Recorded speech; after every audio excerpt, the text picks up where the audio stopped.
Welcome to the Deep Dive. Today we're tackling something that sounds simple, really simple. Deceptively simple. Exactly. Really. But it's actually one of the hardest things for a lot of us. We're talking about the art of saying no.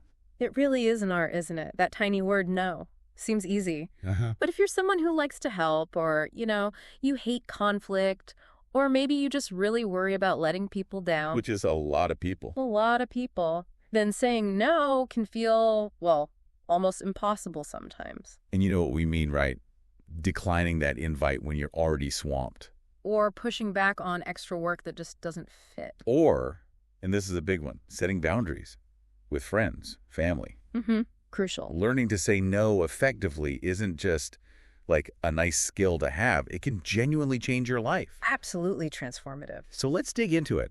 Why is this little word so heavy? Why do we struggle so much? Well, I think one of the biggest reasons, maybe the primary one, is our fear of rejection, social rejection. Right. We're wired for connection, aren't we? We want to belong. Exactly. We're social animals. We need our community, our tribe. And that's not just like a modern feeling, is it? It goes way back. Oh, absolutely. Think about our ancestors. If you got kicked out of the group. That was bad news. Yeah. Seriously bad news. Yeah, it meant danger, isolation, maybe worse.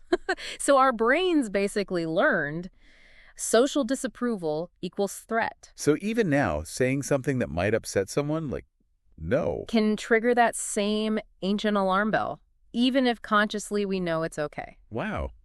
Okay. And that connects to people-pleasing too, right? Definitely. For some folks, their whole sense of self-worth gets tangled up in how much they do for others. Like, I'm valuable because I always say yes. Precisely. I'm the helpful one. I'm the one they can count on. Which, sounds nice, but it leads straight to overextending yourself. Saying yes even when you're running on fumes. Uh-huh. Even when you're exhausted, overwhelmed, have absolutely nothing left to give, it becomes automatic. And then there's the guilt. Oh, the guilt. Yeah. Yeah. That little voice inside that says, saying no is selfish. Or, if you really cared, you'd make it work. It's so powerful, that voice. It really is. But here's the thing we need to reframe. Saying no isn't inherently selfish. It's actually about self-awareness. Self-preservation even. Exactly. It's knowing your limits. And if we don't get that, well, that's when we start paying the price for always saying yes. Ah, the hidden cost. Because it seems so accommodating, doesn't it? Always agreeing. On the surface, yeah. But underneath, it's costing you a lot. What kind of costs are we talking about? Your most valuable, non-renewable resources. Your time, your energy. Your sanity. Absolutely. Your mental and emotional health take a huge hit. It's a slow, steady erosion. There's that quote, right, from Greg McKeown's book, Essentialism. Oh, yeah, the powerful one. If you don't prioritize your life, someone else will. That really hits home.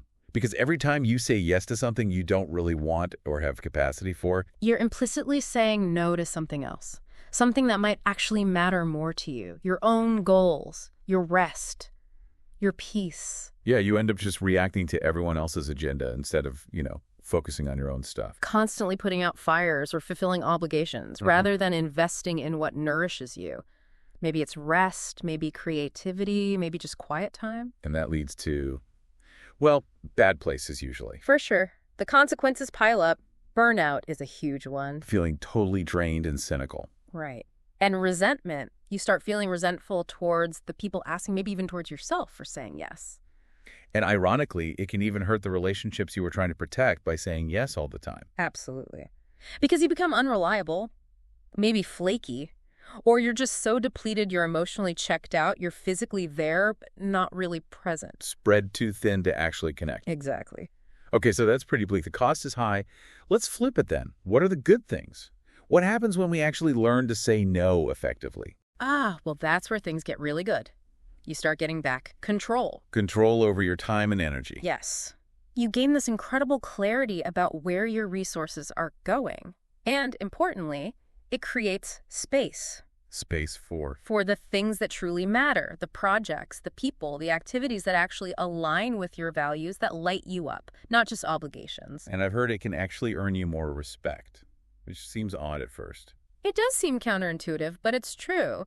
When you set clear, healthy boundaries, people learn that your time is valuable. Because you value it. Precisely. It signals self-respect, which tends to foster mutual respect. They understand they can't just demand anything at any time. That makes sense. And what about personal growth? Oh, it's huge for personal growth. Saying no is like a powerful act of self-care. Not just bubble baths and candles.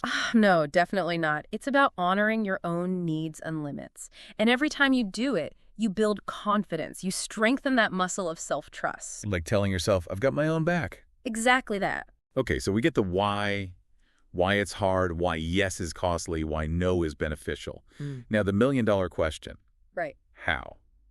How do we actually say no without feeling awful or causing a scene? Right. The practical stuff. This is key. First off, aim for clarity and directness. So no beating around the bush. Pretty much. You don't usually need a long, drawn-out explanation. Often, something simple works best, like, thanks for asking, but I can't commit to that right now. Just straightforward. Clear, firm, polite, keep it simple. And what about excuses? It's tempting to make something up, right? So tempting. To invent a prior commitment or some elaborate reason, but try to avoid that if you can. Why? What's the downside? Well, honesty, even if it's a bit general, is usually better in the long run. If you make up excuses, people might just keep pushing or try again later. Or worse, you get tangled up in a lie. Right. Keep it honest, keep it simple. Integrity matters, even here. Another really useful strategy sometimes is offering an alternative. Okay, how does that work? So maybe you say, I actually can't make it on Thursday, but I could do next Tuesday. Or, I don't have the bandwidth to lead that whole project, but I could perhaps advise on this one part. So you're still showing willingness, but setting limits. Exactly. You're saying, I can support you, but here's how, on your own terms, within your capacity. That's smart. What else? This one might feel weird at first. Learn to be okay with silence. Silence. After you say no. Yep. Say your clear no, like, unfortunately, I won't be able to help with that. And then just stop talking. Don't rush to apologize or fill the gap. Resist that urge. Don't over-apologize. Don't nervously chatter. Just let your no sit there for a beat. Often, the other person will just accept it and move on. Huh. Need to try that. Seems powerful. It is. And if all this feels daunting, practice. Seriously. Practice saying no. Yeah. Like in the mirror. Sure. Or with a friend you trust. Just Yeah. saying the words out loud. No, I can't do that. I'm not available. Thank you, but no. It builds the muscle memory, makes it feel less foreign when you need to do it for real. Builds confidence before the main event. Exactly. So this goes deeper than just time management, doesn't it? Oh, absolutely. We're talking about aligning your life with what you actually value. So saying no isn't just about protecting your schedule. No, it's about protecting your integrity, your priorities, your purpose. Every time you say no to something that doesn't fit, that isn't right for you. You're saying yes to something that does. Precisely. A big, powerful yes to what truly matters. Your peace, your growth, your authentic path. But what about pushback?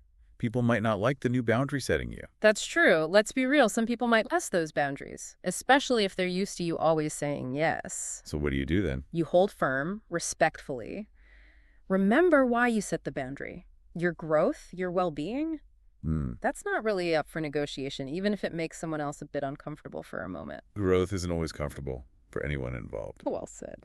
Okay, so as we wrap up this deep dive, maybe the question for everyone listening is, Where do you need to say no right now? In your work, your personal life, your commitments. and what could open up if you did? What peace, what opportunities might be waiting on the other side of that no? It's a powerful question to sit with. This has been incredibly insightful. It takes courage, no doubt about it, saying no. It does, but the freedom it brings, really invaluable. It's about prioritizing yourself, ultimately. Indeed. Giving yourself permission. So remember, here on The Deep Dive, we always try to go beyond the surface. Thanks for joining us. Yeah, thanks for listening. Until next time, think about saying yes to yourself and maybe a clear, kind no to whatever's holding you back.